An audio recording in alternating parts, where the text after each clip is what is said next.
Hello everyone, welcome to शॉक्स। मेरा नाम रजत है और इस वीडियो सीरीज में हम कर रहे हैं गेट इंजीनियरिंग मैथ्स के previous year questions all branches. हर वीडियो में हम 5 क्वेश्चंस करते हैं। फिलहाल अपना टॉपिक चल रहा है प्रोबेबिलिटी डिस्ट्रीब्यूशंस। तो फर्स्ट क्वेश्चन है इस वीडियो का।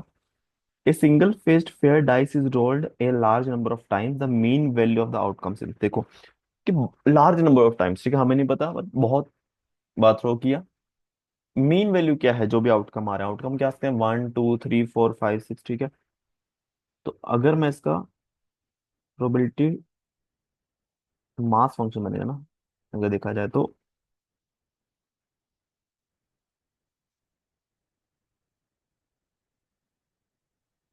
डिस्क्रीट बनेगा। एक्स इज इक्वल टू 1 से लेके 6 तक कुछ भी हो सकता है। 1 2 3 4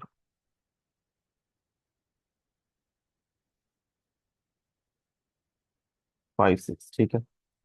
अब लार्ज नंबर ऑफ टाइम, अब देख, सपोज करो कि मैंने 6 लाख बार एक फेयर डाई थ्रो किया। फेयर डाइस का ये मतलब है ना कि हर नंबर आने की प्रोबेबिलिटी सेम ही है, ठीक है, थ्योरेटिकली। देखा जाए कि अगर मैंने 6 लाख बार एक डाइस थ्रो किया, तो फेयर डाइस है ऑन एन एवरेज 1 लाख बार। 1 आएगा, 1 लाख बार 2 आएगा, 1 लाख बार 3 आएगा, 1 लाख बार 4 आएगा, 1 लाख 5 आएगा, 1 लाख बार 6 आएगा, ठीक है। तो 1 आने की प्रोबेबिलिटी 1/6 होगी। आप चाहे 6 बार थ्रो करो, चाहे कितनी बार भी थ्रो करो। 2 आने की प्रोबेबिलिटी 1/6 है, 3 आने की प्रोबेबिलिटी भी 1/6 है, 4 आने की प्रोबेबिलिटी भी 1/6 है, 5 आने की प्रोबेबिलिटी 1/6 है, और 6 आने की प्रोबेबिलिटी भी 1/6 है। तो expectation of outcome, mean value of outcome is E x summation x into P of x, ठीक है। तो 1 इंटू 1/6 प्लस 2 इंटू 2/6, तो basically 2/6 plus 3/6 plus 4/6 plus 5/6 plus 6/6, ठीक है। 1 + 2 3 + 3 6 10 15 20 1/6, बेसिकली 3.5, ठीक है। नेक्स्ट क्वेश्चन है, sample of 15 data is as follow, 17 18 17 and so on. Mode of, mode मतलब जो मैक्सिमम बार रिपीट कर रहा है। देखो 4 तो है ही नहीं। 13 चेक कर लो, एक ही बार आ रहा है, ठीक है। तो 17 देखो ज्यादा बार आ रहा है। 17 देखो 1 2 3 4 बार है। 20 एक ही बार है, ठीक है। तो मोड आ गया 17। नेक्स्ट क्वेश्चन है, standard deviation of linear dimension P and Q R 3 and 4 respectively, when assembled the standard deviation of the resulting linear dimension. देखो, तो वेरिएंस ऐड होता है ना, स्टैंडर्ड डेविएशन ऐड नहीं होता। तो मैं वेरिएंस अगर देखूंगा पी का, वो आएगा 3 का square 9। Variance of Q is 4 का स्क्वायर 16। वेरिएंस जो होगा पी प्लस क्यू का, वो होगा वेरिएंस पी का प्लस वेरिएंस क्यू का, वो होगा 9 + 16 25, ठीक है। तो जो standard deviation P plus Q का होगा, वो होगा वेरिएंस का अंडर रूट, ठीक है, 5। नेक्स्ट क्वेश्चन है, ये क्वेश्चन एक्चुअली इंजीनियरिंग मैथ्स का आई थिंक नहीं है, ये मैकेनिकल का है। मैकेनिकल में सब्जेक्ट होता है इंडस्ट्रियल इंजीनियरिंग, शायद उससे रिलेटेड है, ठीक है, जितना मैंने इसको सर्च किया, ठीक है। तो बाकी इग्नोर कर सकते हैं, थोड़ा सा बता देता हूँ। बाकी मैकेनिकल वाले तो उसमें पढ़ेंगे ही पढ़ेंगे, आई थिंक जिन्होंने पढ़ लिया होगा उनको आता होगा। जिन्होंने बोला for a single server with Poisson arrival and exponential service time, the arrival rate is 12 per hour. Which one of the following service rate will provide a steady state finite queue length? इसमें दो चीजें, एक तो single server है जिसमें Poisson arrival time Poisson distributed है, और service time exponential है, ठीक है। अराइवल रेट हमें दे दिया 12 पर आवर। फिर हमें पूछा है कि सर्विस रेट क्या होना चाहिए, ठीक है, किसके लिए, steady state finite Q length के लिए, ठीक है। अब इसका जो मुझे कंडीशन मिला यही है कि सर्विस रेट जो है इसके लिए ग्रेटर देन होना चाहिए अराइवल, ठीक है। तो सर्विस रेट 12 है, सॉरी अराइवल रेट 12 है, 12 से ज्यादा एक ही ऑप्शन है डी, 24, ठीक है। तो एक ही कंडीशन है, वैसे आपको इस पूरा समझने के लिए आई थिंक पूरा टॉपिक पढ़ना पड़ेगा, तो अदर ब्रांचेस वाले इसको इग्नोर कर सकते हैं, ठीक है, मैकेनिकल वालों को तो आई थिंक पढ़ना ही पड़ेगा। नेक्स्ट क्वेश्चन है, इन्होंने बोला let X be Gaussian random variable with mean zero variance sigma, ठीक है, जैसे मैंने बना लिया। Let Y is equal to maximum X comma zero where maximum A comma B is maximum of A and B, median of Y is, देखो X तो ये बनेगा नॉर्मल, जैसे हमारा बनता है गोस इन, जीरो मीन है, स्टैंडर्ड डिविएशन कुछ भी हो सकता है, जैसे मैंने वन का बना दिया।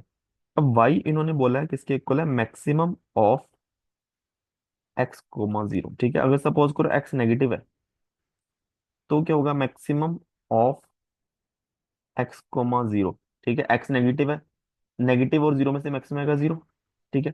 इट मीन्स जब एक्स माइनस इंफिनिटी से लेकर जीरो तक कुछ भी वैल्यू है, वाई की वैल्यू जीरो ही आएगी, ठीक है। एक्स अगर जीरो है तो वाई तो जीरो आना ही आना है, ठीक है, तब तो जीरो कोमा जीरो।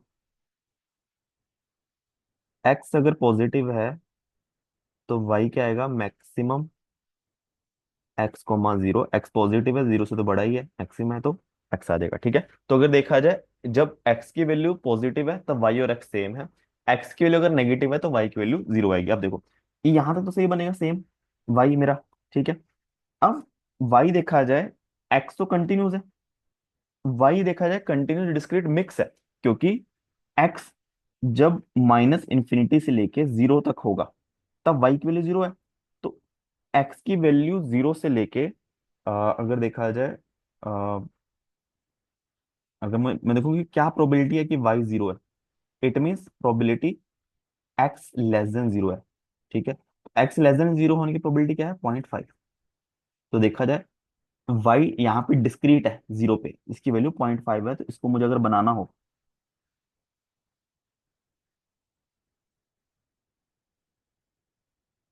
मैं कुछ इस तरीके से बनाता हूँ,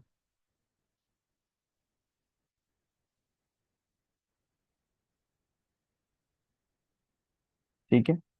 अब देखो वाई यहाँ पे तो कंटिन्यूस है, जीरो से बाद यहाँ पे जीरो है, जीरो के बाद कंटिन्यूस है एक्स जैसी, बट जीरो पे एग्जैक्ट जीरो वैल्यू भी हो सकती है विद प्रोबेबिलिटी 0.5, ठीक है, यहाँ पे ये डिस्क्रीट है, ये आप ध्यान रखना है।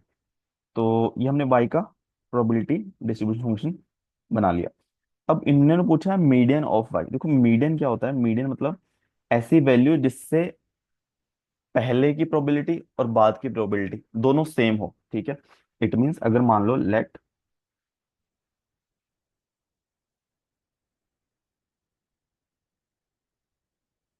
It means probability of Y less than A is equal to probability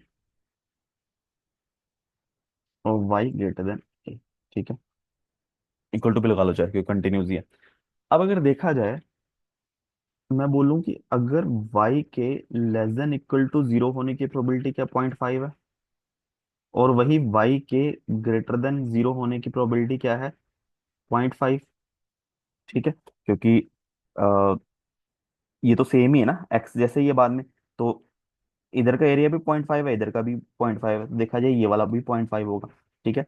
तो मीडियन क्या आ जाएगा, जीरो,